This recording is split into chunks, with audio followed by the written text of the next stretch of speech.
one lore? Yeah. So, like, Bilgewater's lore, or Freljord's lore, Shuriman lore, you know? Just some movie. Fuck Shuriman lore. I hate that piece of shit. My heart! Oh, I forgot you. Oh, I'm so sorry. My heart! I am literally called Shuriman Nimbus. Oh no, I forgot. Shuriman lore is cool too. Oh, okay, well, it was fun having you. Very short-lived experience, but you left your mark, nonetheless.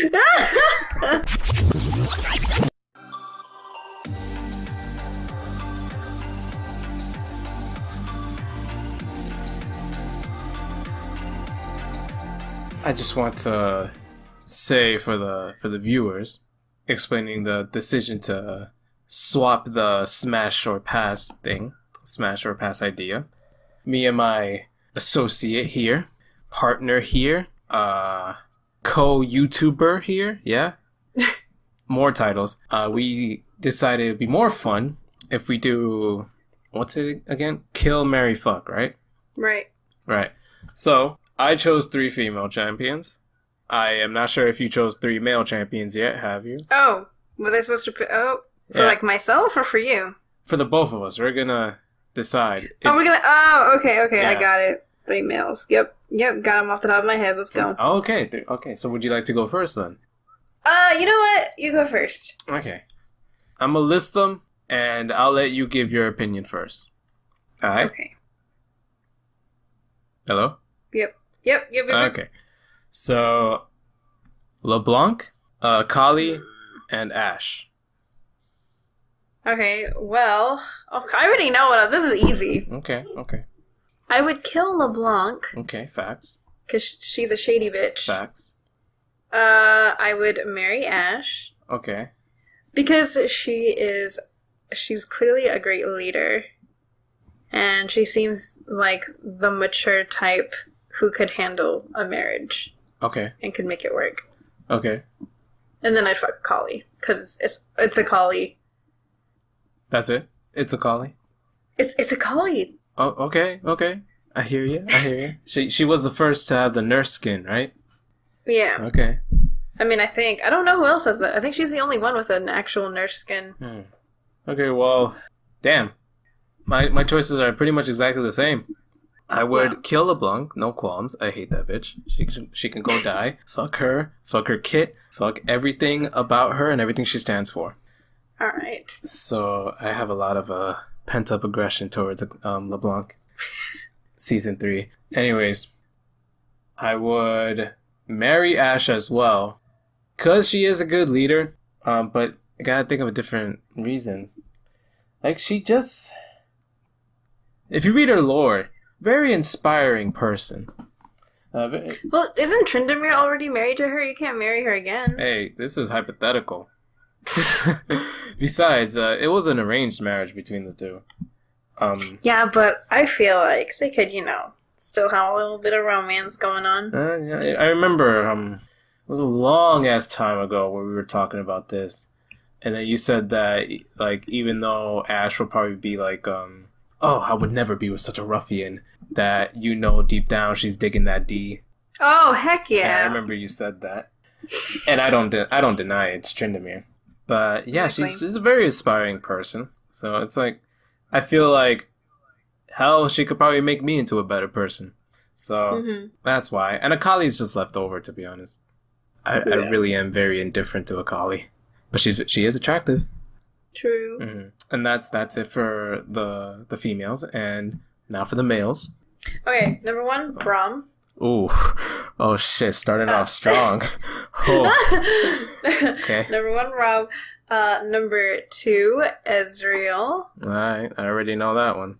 And number 3... let's see... I forgot who the third one was. Okay, wait. Braum, Ezreal. Do not say Jarvan. That's obvious. Draven. Draven. Wait, no, Lucian. Okay. You're making this really hard on me now. Fuck. Yeah, Braum, Ezreal, Lucian. Go. Okay. Because everybody would kill Draven. Okay. Sorry, I'm gonna kill your boo, Ezreal. He's not even my boo. Okay. Well, I'm sorry. You see, he's Lux's boo, but I associate Lux with you all the time. Oh, yeah, hey, you're right. That's why I said that. But, yeah, I would kill Ezreal. Damn. No special reasons. I'm just forced to pick. Now you see, I am stuck between fuck Braum or marry Braum. Braum is one. I don't care what anybody says. That dude is one handsome individual. That mustache. He looks like the Pringles mascot. That mustache, though. You're right. Whew. And then when he says stand behind Braum, I'm like, oh shit. But Lucian is such a badass. And he's on the hunt to avenge his dead wife. Well, not dead. Well, technically dead. Now that is devotion. Mm-hmm. Devotion I would want in a marriage. But Braum is such a nice dude. You really made this hard. Fuck. You made it too easy. I had to change it up. Alright. I would have to go with marry Braum and fuck Lucian. Damn, those are mine too. We think way too alike. Why else would I invite you to this podcast? You're right. I said I wouldn't want to marry Lucian because he has too much emotional baggage on him that I just can't handle. But you can help him out of it. You could be that shining light. Hell no, I'm not that type. Damn. Alright, okay. And you would marry Braum? Yeah, he's a sweetheart. He's a very nice dude. And like everything he says is just so nice and joyful and cheerful. Braum could get it. I'm sure he can. I'm definitely 100% sure. You know, there's some weird stuff with his lore. Supposedly, Ashe was told stories of Braum as a kid. Mm-hmm. And the Braum we got in game is clearly Braum in his youth, right? But Ashe is like, how old now? Like, I know she's not just 18, she's probably like in her mid-20s maybe, right? Yeah, I could see that. So it's like, how old is Braum then? If Ashe was told stories of that, like, when she was a kid... I imagine he's, like, in his late 30s, at the very least. So all the stories of him doing stuff was, like, when he was, like, 17 or something? Have you seen the man? True. There were probably stories told of him when he was, like, 2. When he was 2 years old, he sprouted that first mustache. But yeah, Braum's a nice dude. I think my favorite line from him is something like, what is it? It's like, today we fight each other, but tomorrow we may fight together. And I'm like, aw. That's sweet. But you want to know what my favorite line is, actually? Just because how funny it is every time I hear it. He says, "Mother always said, don't lose." It's just like, damn, bro, okay. That's some supreme motivation right there. Alright, so like I only had after this game, I only had one topic in mind. Alright. And it'll be it was like, a short podcast, I guess. Yeah, and it's like I'm trying to hit like the 30-minute mark because the podcast is meant to be long. But how are they? Yeah. I mean, at least all the podcasts I see, they're supposed to be like an hour or something. There's this one channel that does like 20 minutes and stuff. But those are highlights from the podcast that runs on their website. It's normally longer, but I'm going for a shorter time frame. It's hard thinking of topics. It's like I want to be relevant, but at the same time, I don't want to stray too far off from like stuff that involves our channels. Me primarily League of Legends, you drawing. So it's like, I don't know. I had one topic in mind, and it's primarily League of Legends, if that's all right with you. Yeah, that's fine. So I don't hate League. Of course, I know. It's like, I don't want to always talk about League. Well, I mean, that is what your channel is mostly consisting of, no? You're right.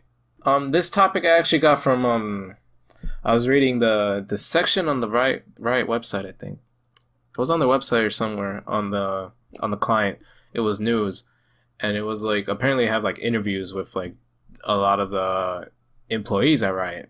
And one of the questions there piqued my interest, and I wanted to ask you what you thought. So like one of the questions was like if they ever thought of about like making like a movie or a cinematic focusing on just one aspect, like one lore, like just one big movie. One lore? Yeah. So like Bilgewater's lore or Freljord's lore, Shuriman lore, you know? Just some movie.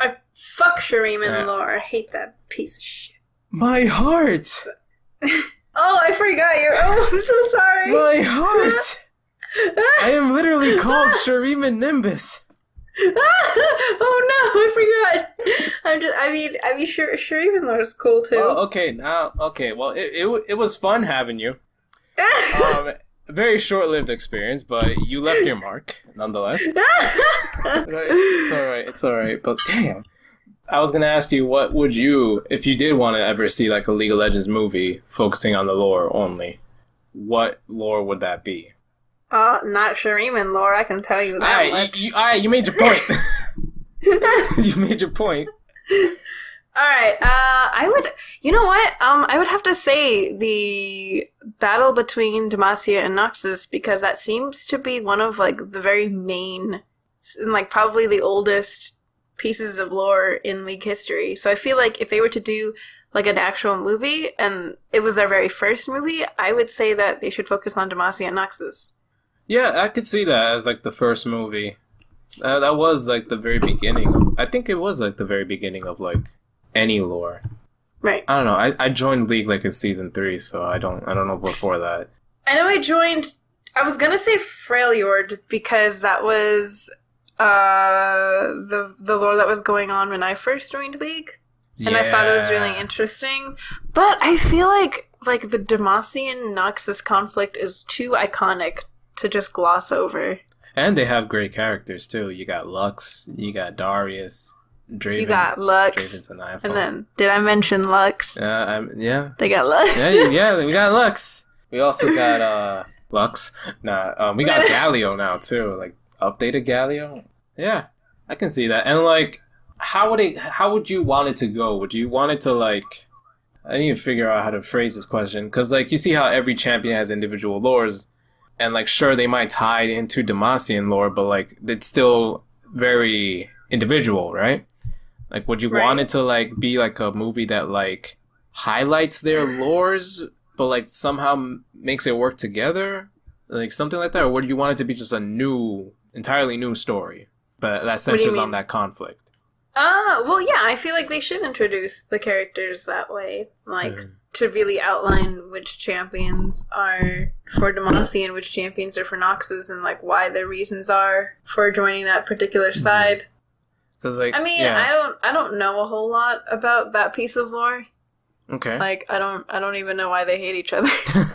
It's like a battle of ideals, I think. That's dumb! I don't know. I need to revisit it, because they redid Demacia lore, like Demacian lore. They redid it all. They redid Lux's lore, too. No, they did not. They did. Are you shitting me? Like, I didn't see it entirely at all. I just saw that it's on their website. It's like the most featured thing. Every time I go on it, it says like Lux power some shit. But it's like they made her more about like a story of like trying to hide her magic, because like magic was like not accepted, stuff like that. Because like I mean it makes sense, because like Demacian walls now are apparently made out of petricite, which is stones that just completely nullify magic. Like, they're all against magic. Galio is a gargoyle that's supposed to kill magic. So then you have Lux, who's a member of the royal house, one of the royal houses, who's a mage, and you know it's kind of like a Frozen story, you know, like that's fucking dumb. Like, at least that's what I heard. I didn't read it entirely, but that's what I've heard. And like, what about Sona? She has a fucking magical item. Hey, I don't know what they do with her. But, like, that's also why if you notice, they redid a lot of Lux's lines in the game. What about TF? He's magic. He got magic cards. Nah, he's in Bilgewater. What? Yeah, TF has always been Bilgewater. Why does it say he's a Demacian champ? Oh, that must have been old then. Because I know That's dumb! They redid all Bilgewater, too. And speaking of Bilgewater, perfect segue, that's the one I would want to see, actually. Not because of misfortune alone. I'm surprised. You wouldn't want to see Shurima? Hey, I love Shurima, but I gotta say, Bilgewater's lore is just so fun. I love pirates. I love pirate stories. I don't like pirates themselves. You know, pirates, they tend to be assholes. But I do like just a little bit. I did like the whole Bilgewater event that they had, and I would just want to see that whole lore in movie form instead of just having to read it all out. It was like a story of like TF being hired to like steal something, but at the same time Graves was there, and Graves wanted to kill TF because of revenge, but it was all secretly a plan by Misfortune to get them there to like cause a stir, and like she tipped off Gangplank because apparently TF and Graves stole something from them or something like that, and Gangplank was gonna go over there and she was gonna like destroy all of them all together. It was just so fun to read. But anyways, like I would really want to see just Bilgewater done. And all the artwork for Bilgewater too is like gorgeous. That's the one I would want. And Alawi's there too. Alawi's like becoming my favorite top laner now too. Yeah. Did you know Alawi and Gangplank used to be a thing? What? Yeah, it used to be a thing, and she broke his heart. Wow. There's so much lore potential. See? Nah, I would still root for Demacia and Noxus lore. Like I do respect your opinion. I value it, but you're wrong about Shurima. Okay, what I didn't like about Shurima was that they had to change so many people's lore just so that they could fit it into their stupid, shitty sand story. Well, what's so shitty about it? Ugh! I'm just mad because I really liked all the original lore that they had. Okay. Like, you know, like, okay, for example, like, do you remember when they, like, made everyone's lore, like, one sentence? Yeah. Because it was like, ooh, mysterious, ooh, yeah, Shurima, ooh. I actually started hating that, yeah. That pissed me off. Like, for example, Cassiopeia, Katarina's sister.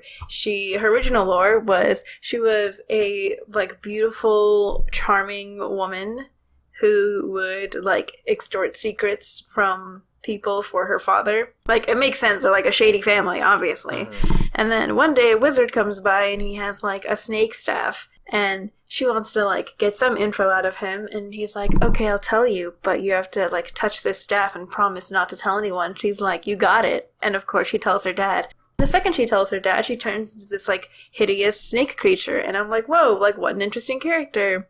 And then they changed it to, like, oh, she was, like, on this stupid fucking desert hike with Sivir. And then she decided to be shady and stab her. And then became an ugly snake lady that way. Yeah. And I'm like, And then Skarner's lore was also fucked up because he was originally, like, a really interesting character. Like, he missed his people, didn't know where, well, I guess he's not a person, but his kind, and he, like, missed them, didn't know where they were. And, like, then they changed it to, oh, Skarner's this, like, dumb creature who guards this mysterious thing. That's it. That's his lore. Really? Yeah. Alright, I remember because my friend was so upset about it. I'll admit that's a dumb change. I'll admit that. But, like, true about Cassiopeia and Skarner. Like, it's like their lore took a back seat for the grand lore of Shurima. Because, to be honest, the real stars of the Shuriman lore are Nasus, Renekton, Xerath, and Azir, really. Mm-hmm. And I guess I have bias because Azir is my favorite champion all time. Like, that struggle in of itself, in my opinion, is really good, really well done. But I see what you're saying about, like, them. It's like, I really like, they introduced really cool characters, like, I do agree, but at the same time, at the expense of the lores of other really good characters. Why did you have to trade it out? Why couldn't you just, like, I don't know, not touch their fucking lore and make your own separate Shuriman lore? But I'm confused about why Cassiopeia. Because, like, I don't think she needed to be there. She really didn't. Like, if you took her out, everything would have probably been exactly the same. Like, then again, don't quote me on that. I don't know. Because, what you can do, I wouldn't say you take her out and everything will be the same. I would say you could literally put anyone else in that position. Because what happened was that she took Sivir's weapon and unlocked the gate, which freed Nasus and... not Nasus, Renekton and Xerath. But then when the gate had a trap, and that's how she became Cassiopeia. But, like, it's like, you could have, like... I think you could have put anybody in that situation, to be honest. Yeah. And, like, you could have probably just made it so that person just straight up died. And Cassiopeia is someone else with her own snake staff and stuff. And you could have made the guy... or whoever that person was who transformed Cassiopeia into a new champion as well. Right. Yeah. Like that, I can see, like, Cassiopeia really got fucked over. But one thing that I would actually love to see explained is if there is a possible connection between Amumu and Azir. since Amumu is a pharaoh, right? A Yordle pharaoh. Mm-hmm. And, like, he's ancient. So I'm just wondering, like, could they ever do, like, that kind of, like, a crossover thing? I mean, I understand he's cursed to forever be alone. But it's he doesn't remember anything. Right. But it'd be cool if, like, you know, maybe, like, traces of his past come from Shurima. It'd be pretty cool. Mm-hmm. And really, I don't know anything about Mumu. I just know that he's a pharaoh, and it's just, like, so, like, yeah. Like, pharaohs were the only ones that got mummified, if I'm correct in my history. So the closest thing to Egypt in League of Legends is Shurima, so that'd be cool. Mm-hmm. That's what I would want to see. And there's debate as to, like, who the good... That's why I like about Shurima's lore. There's a lot of debate between who the good guy is, or if there are any good people at all. Because, like, do you know anything about Shurima lore? Not really. So, like, Azir, right? He was he was an emperor, and, like, the thing is, he had his best friend was Xerath, and Xerath was a slave. Xerath was taken out of slavery because he saved Azir's life when he was a kid. And Azir, you know, being best friends with a slave, he was like, you know what? This ain't right. When I become emperor, I'm gonna free all the slaves. But at the time, Xerath was building, like, a deep hatred towards, like, the empire for enslaving his people. So, like, Xerath was kind of being played up to be the good guy. And then Azir finally becomes emperor, and then Xerath is like, maybe I won't have to, like, do my evil plans. But, like, Azir didn't do it for a long ass time. Azir didn't do it. And Xerath felt really betrayed, right? So, like, Xerath was going to go forth with his idea. And it was to trick Azir into doing the Ascension ceremony so he could become all-powerful and, you know, down with the Empire, free his people. But then, right before Azir was gonna be ascended, he turns to Xerath and is like, from now on, the slaves are free. And it's like, what the fuck? Xerath is like, what the fuck, dude? You do this now? And, like, Xerath just said, fuck it, I don't believe you, and went with it anyway. So then he became all powerful, but, like, you know, in his search for power, he ended up destroying Shurima. He was the one that kind of killed everyone, including the slave. Mm-hmm. So it's like, are there any good people in this lore? And that is a very debated topic. It's like, it's not clear who's good and who's not. And I know that League was actually trying to do that with Noxus and Demacia as well for some time. Like, Noxus, sure, they embrace a more cruel way of living, but Demacia, they will do anything to keep order. They will do anything. Even, like, the smallest crimes have the same weight as the biggest ones. Right. So it's like, which side is better, you know? Mm-hmm. Like, I know Riot was trying to do that with them, too. I don't know if they still are. They probably still are. Because, like, Demacians, I think they're still, like, supposed to be all, you know, stuck up about the rules and stuff. But, yeah. Mm-hmm. That's why I like Shuriman lore. That's why you're wrong. I'm joking.